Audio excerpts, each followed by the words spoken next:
you very much, Brenda. Mr. Simon, this is going to be the first topic is going to be coming towards you, sir. So hope you're ready. Here we go. So the first topic we're going to cover are deals and incentive program types and how to select the right incentive program and drive the desired behaviors in line with the goals of that program. So that's sort of the open question, and I'm going to turn that over to you, and we'll handle this as a fireside chat. So go right ahead, sir. Well, thank you, JD. So I think one of the key things that has become clear to us in Ribbon, bringing together a number of different programs from companies which are addressing basically similar market segments. Everybody was doing it slightly differently. And so one of the key things that we had to establish was, what do we want? What strategy are we pursuing with our partner go-to-market? We have, as I mentioned, a large part of our business is sold direct. And therefore, one of the key decisions was, where are we going to market with our partners, and what are our partners going to achieve for us? So the strategy setting was one of the key first steps. And then out of that, we evolved, what is the way in which we would deal with deal registrations, how would we set incentives around different kinds of business, and how would we set incentives differently for different groups, different stakeholders in the deal. That strategy took a little while for us to work out, particularly as we've had, as I say, historical mergers between different companies with a lot of different opinions, but it is absolutely key to get that strategy fixed first. And then you can start to design, if you want, what behaviors you want from your partners and what you expect your partners to do, what your partners actually need to do in order to be able to follow the path that you've laid out in your strategy. So a lot of thought has gone into the partner training, how we put training programs together for our partners for the segments that we're looking for them to address. As I said, our partners tend to be companies which are dealing with very large enterprises, medium to large enterprises, I would say, and also large organizations. And so they tend to be fairly sophisticated systems integration oriented partners. So that training has to be very specific and it has to be of very high quality because they're dealing with complex solutions. So we've spent a lot of time investing in that training. We're currently going through some refresh on some of the stuff which is looking a little bit old, and we're doing a lot of new kind of partner training, partner certification around the new products.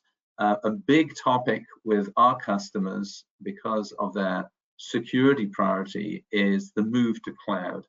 So a lot of these our customers in the networking space are moving from premise-based to cloud-based solutions and to as-a-service-based solutions.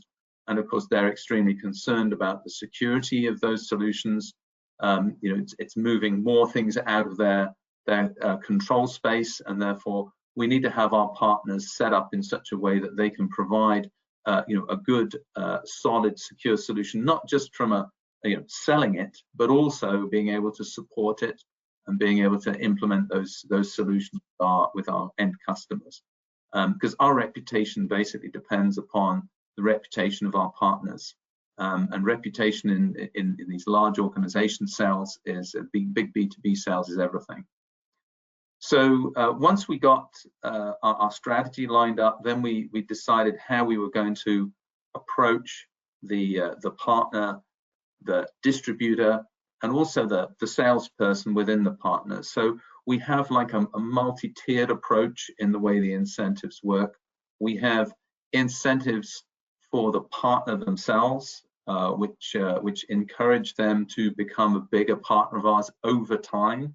And we're talking about year to year. We also have incentives which are based around partners growing the business quarter by quarter over prior year. So there's additional incentive for that. Those are really focused on the partners as a whole. And then we have incentives which are focused more around specific registered deals. So when partners come into registered deals, they have the ability to nominate salespeople who would be eligible for sales incentives. And then those salespeople become effectively our I would say remote sales force on those specific deals, And when those deals close, then they become eligible for essentially cash payments. I know there's a lot of debate around points and points-based systems and cash-based systems. We are very firmly of the view that the salespeople within the partner channel prefer cash, just because it's very tangible for them. It's immediate, and they can link it directly to their deal success. When we get to the partner level, it's a little bit more sophisticated. So we're looking more at credits, which they can then either take to the bottom line on new business, or they can move to activities which will allow them to increase their business with us. So marketing activities and so on. So we see there's definitely a difference between the distribution side and the partner side. Distributors tend to want to turn those credits around quickly into bottom line rewards. That's been our experience. But the partners, it's a bit more of a mix. So they appreciate the flexibility of having the choice to take stuff to improve their margins, but on the other hand, they don't always spend it like that. So sometimes they'll be more interested in trying to grow business in a particular segment, particularly if they've got a deal that's been very successful as a kind of flagship deal, and they then want to go and promote the sort of cookie cutter effect of that in their specific market. So that's really how we decided to structure it. And I think the one thing that we haven't really looked at in the same systematic way, which you mentioned, is the referrals and influencers. Influencers in our business are mainly the partners themselves, to be honest. I mean, there are a few kind of subject matter experts that we see, but particularly when you're dealing with governmental organizations, you have to be extremely careful how you approach things like influencers and referral payments.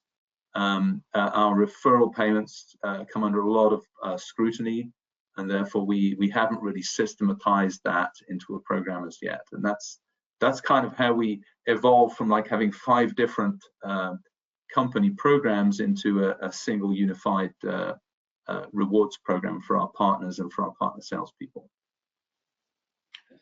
That is very impressive. I was taking some notes as you were speaking, and I think everyone talks a little bit about, or everybody talks about it, taking the strategy. Like, first understand what is the behavior that you want to drive through your partner organizations, through your overall ecosystem.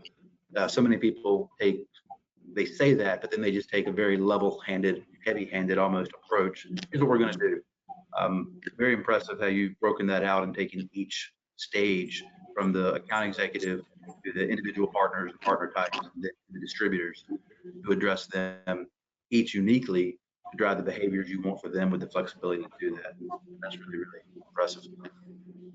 Yeah, and I think we've tried a few different ways of doing it. I think one of the advantages of coming from multiple companies coming together is everybody's tried something, and some things have worked and some things haven't. So you kind of pull together the elements that work and that are pointing in the direction that you want to go.